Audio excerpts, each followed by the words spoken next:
I think having been, because I was a magistrate for 15 years Yeah. on the family, adult and youth bench, and it became clear that there was a real issue about the sexual, that inequality, about Yeah. gender inequality. And it is something that I've become increasingly passionate the more you find out about it, the Yeah. more that you want to do something. And of course, you know, that I was young once, and I also worked in a club. I worked in a casino, and we used to be, so my shift ended at 3 a.m. And I know what it's like to walk the streets when you're by yourself, and it is frightening. And I think what we've got to do is that we've got to look at ways that we can tackle it, but also look at ways that we can get society to change. It's not something that we should necessarily saying that it's not safe for us to walk the streets. Of course it should be safe for us to walk the streets at any time of night we want to walk. What we've actually got to look at the perpetrators and how can we educate them to say, some of the things that they're said just are not acceptable. One of the aims that I wanted to, when I came into this job, is that I wanted people to feel confident that they would be believed, they would be trusted, and they would be understood. And I think that alongside with UTRI and the things that are going on nationally, that we've had, I think the figures are, so reported serious sexual offences have increased by 17.6% in a year, and the number of rapes has increased by 8.2%. So I think people are finding it easier to come forward. There's a load more that we can do.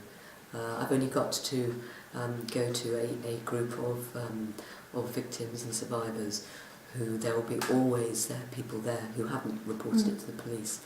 And that's fine, because one of the things that we work with the bridge, the SARC that we've got in Bristol, is that we can capture DNA, we can capture forensic stuff, and that when that victim is ready to come forward, then we can have the evidence. But we will still offer as much support as we can, regardless of whether that person wants to take it through the criminal justice system.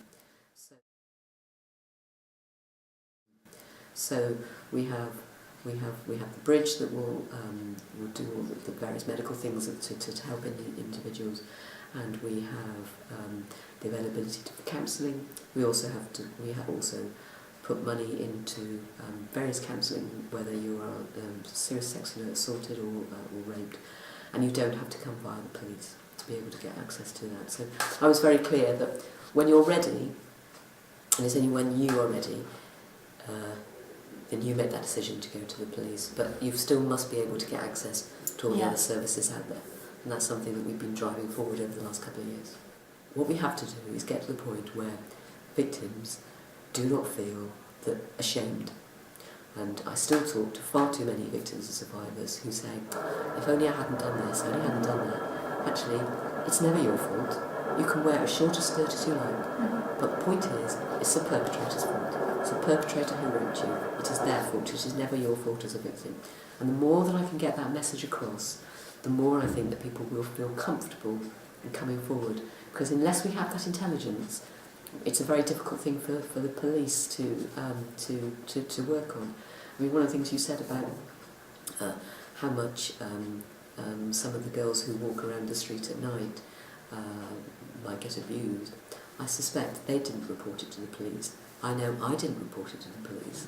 Therefore, unless we report and we tell the police what's going on, then there's very little they can do about it.